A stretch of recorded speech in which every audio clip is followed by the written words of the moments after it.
किसी ने दूसरे के साथ किया गया बुरा बर्ताव आपके बर्बादी के सारे रास्ते खोल देता है। अगर आप किसी के साथ गलत करते हो तो आपके साथ भी जरूर गलत होगा। उस वक्त शायद ये बात आपको समझ में ना आए, लेकिन देर से ही सही आपके कर्मों की सजा आपको जरूर मिलती है। आप इससे कभी बच नहीं सकते। जो आपने किया है उसका अंजाम आपको हर हाल में भोगना ही पड़ेगा। अगर आप किसी का दिल दुखाते हो या अगर आप किसी के साथ बुरा करते हो तो देर से ही सही, लेकिन कभी ना कभी आपको आपके कर्मों का फल भोगना पड़ेगा। आइए इस बात को हम एक कहानी की मदद से समझने की कोशिश करते हैं। गौतम बुद्ध हर दिन की तरह उस दिन भी सभा कर रहे थे। तब तक एक ने उनसे पूछा कि गौतम बुद्ध, कर्मों का फल कैसा मिलता है? कृपया इस बारे में आप मुझे समझाएं। गौतम बुद्धा कहते हैं, एक समय के बाद रामू और श्यामू नाम के एक गांव में दो भाई रहते थे। श्यामू अक्सर रामू को देखकर जलता था, क्योंकि रामू स्वभाव से बहुत अच्छा था, लेकिन श्यामू का स्वभाव ऐसा नहीं था। उसके दिल में दूसरों के लिए कोई दया नहीं था। वो हमेशा दूसरों का अनादर करता और उन्हें नुकसान पहुंचाता रहता था। धीरे धीरे काफी वक्त गुजर गया। रामू श्यामू के माता पिता अब इस दुनिया में नहीं रहे। रामू ने खूब अच्छे से उनका अंतिम संस्कार किया और गांव वालों को भोजन के लिए आमंत्रित किया और ब्राह्मणों को दान दक्षिणा देकर उनको विदा दिया। वो हर साल माँ बाप की बरसी के लिए हर साल पंडितों को दान देता और भोजन कराता, लेकिन श्याम को यह बात पसंद नहीं। वह उसे अभी भी देखकर जलता। अगले साल रामू ने राजा को बुलाया और राजा के सामने पूरे गांव को खाना खिलाया और दान दिया ताकि उसे माँ बाप स्वर्ग में खुश रह सके। ये सब देखकर राजा श्याम से बोलते हैं, श्यामू, तुम्हारा भाई तुम्हारे माँ बाप के लिए इतना कुछ करता है, तुम ये सब क्यों नहीं करते? क्या तुम्हें समझ नहीं है कि तुम भी अपने माँ बाप के लिए कुछ ऐसा ही करो? श्याम में कुछ नहीं बोला और वहां से चला जाता है। वो इस बात को लेकर गुस्सा होता है कि आज रामू की वजह से उसकी राजा ने बेइज्जती कर दी। वो अपने अपमान का बदला लेने के बारे में सोचता है और अगले दिन एक ढोंग करना शुरू करता है। नगर के सामने जोर जोर से चीखने लगता है, मेरे माँ बाप मेरे सपने में आए थे, वो स्वर्ग में खुश नहीं हैं। वो चाहते हैं कि कोई उन्हें वहां जाके खाना बना के खिलाए, वो तभी खुश रहेंगे। उन्होंने मुझे सपने में कहा था जो रामू को मेरे पास भेज दो, वो उनकी बहुत सेवा करता है, वो इसके साथ बहुत खुश रहेंगे। राजा कहते हैं, ये तो अच्छी बात है, लेकिन इसके लिए तो रामू को मरना पड़ेगा।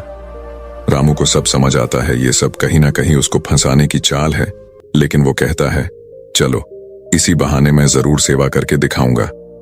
रामू मरने को तैयार हो जाता है।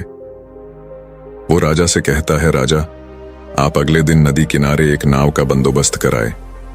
मैं नाव से कूदकर नदी में अपनी जान दे दूंगा और फिर मैं स्वर्ग में जाके माँ बाप की सेवा करूंगा। राजा कहते हैं, ठीक है। अगले दिन ये सारे बंदोबस्त कर दिए जाएंगे। रामू नदी से कूद जाता है और सारे गांव में सबको पता लग जाता है कि अब राम इस दुनिया में नहीं रहा। अब वो भी माँ बाप की सेवा करने के लिए स्वर्ग चला गया।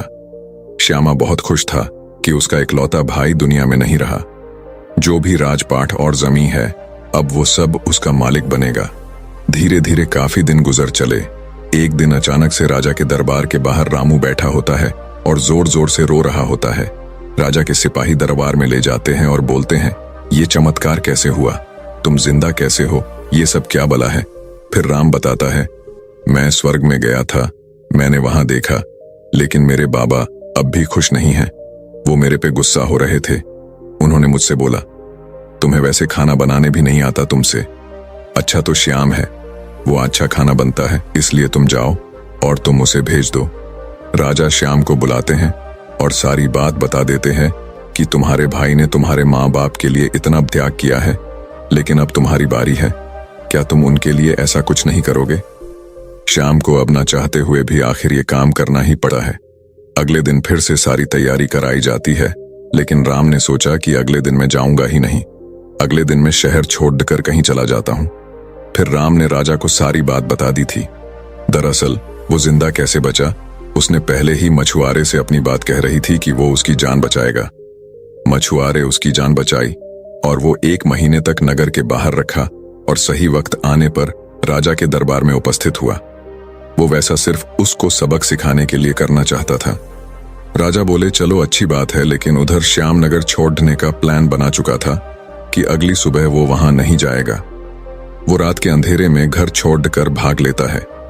सिपाही उसे देख लेते हैं और उसे रोकते हैं। वो द्वारपाल के साथ लड़ाई करता है और एक को धक्का देकर वहीं गिरा देता है और पत्थर पर गिरने की वजह से उसे सिर को चोट लगती है और एक सिपाही वहीं मर जाता है। आखिरकार ये सारी बात राजा को पता लग जाती है। राजा उसे माफ करने वाले थे, लेकिन वो अब और गुस्सा हो जाते हैं। फिर अगली सुबह उसे नाव से वैसे धक्का दे दिया जाता है और वो उस नदी में डूब जाता है। अब उसे अपनी गलती का बहुत अफसोस होता है कि यह सब उसने ये क्या किया। जिंदगी की आखिरी मौके पर भी वह दूसरों का बुरा ही करना चाहा और आखिर में उसे भी अपने जान से हाथ धोने पड़े।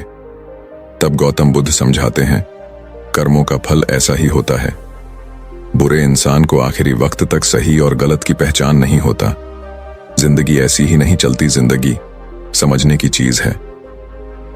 उसने महात्मा से पूछा, कर्म कैसे बनते हैं?